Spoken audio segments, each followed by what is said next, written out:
বর্ষিয়ান রাজনীতিবিদ ও মুক্তিযুদ্ধের অন্যতম সংগঠক তোফায়েল আহমেদের দাফন হবে নিজ গ্রামে পারিবারিক কবরস্থানে। আর এ নিয়ে আরো জানাতে সেখান থেকে যোগ দিচ্ছেন সহকর্মী ছোটন সাহা। ছোটন, সেখানে মানুষের উপস্থিতি কেমন দেখছেন? সর্বশেষ কি তথ্য আছে? সাজমিন, কিছুক্ষণ আগে তোফায়েল আহমেদের তৃতীয় জানাজা কিন্তু সম্পন্ন হয়েছে এবং এখানে আমরা দেখেছি যে হাজার হাজার মানুষের ঢল নেমেছে। যদি ক্যামেরার মাধ্যমে দেখাতে চাই, কিছুক্ষণ আগে এই জানাজা সম্পন্ন হয়েছে এবং এই জানাজা সম্পন্ন হওয়ার পরে আমরা জেনেছি বর্ষিয়ান নেতা তোফায়েল আহমেদের বাবা এবং মায়ের পাশেই তাকে শায়িত করা হবে।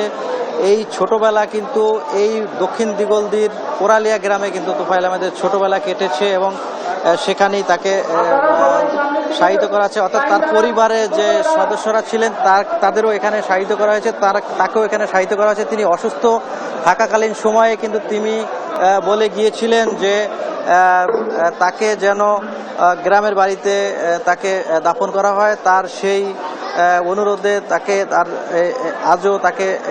আজ তাকে এই পারিবারিক কবরস্থানে তাকে দাফন করা হবে, এমনটি আমরা জেনেছি। এর আগে ভোলা সরকারি বালক উচ্চ বিদ্যালয় মাঠে আমরা দেখেছি সেখানে দ্বিতীয় জানাজা অনুষ্ঠিত হয়েছে দুপুর 2টার পর এবং সেখানেও দেখেছি আমরা বিভিন্ন শ্রেণী পেশার মানুষের কিন্তু ঢল নেমেছে এবং দলমত নির্বিশেষে মানুষজন কিন্তু এই জানাজায় অংশগ্রহণ করেছেন এবং এখন যে তৃতীয় জানাজা কিন্তু এখনই শুরু হচ্ছে এবং এই জানাজাও আপনারা দেখতে পাচ্ছেন যে মানুষের কিন্তু ঢল রয়েছে।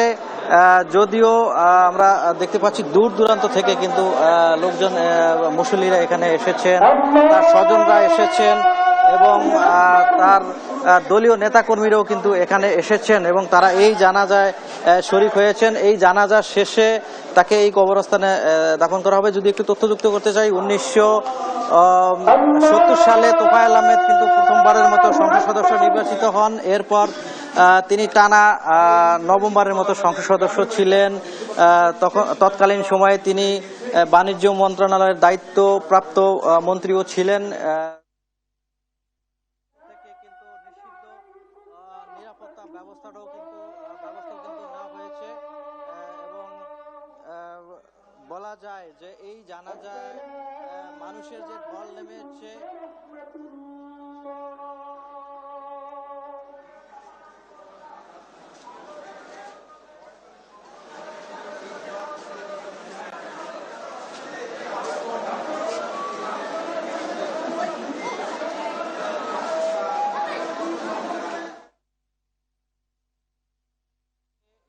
তোফায়েল আহমেদের তৃতীয় যে জানাজা সেটি কিন্তু সমাপ্ত হয়েছে। এরপর আমরা জেনেছি তাকে তার পারিবারিক কবরস্থান রয়েছে, সেখানেই তাকে দাফন করা হবে, তাকে চিরবিদায় জানানো হবে। তো এ ছিল আমার কাছে বলাতে যে তোফায়েল আহমেদের যে তৃতীয় জানা সমাপ্ত হয়েছে এবং এরপর যে দাফন কাজ সম্পন্ন হবে তার সর্বশেষ তথ্য।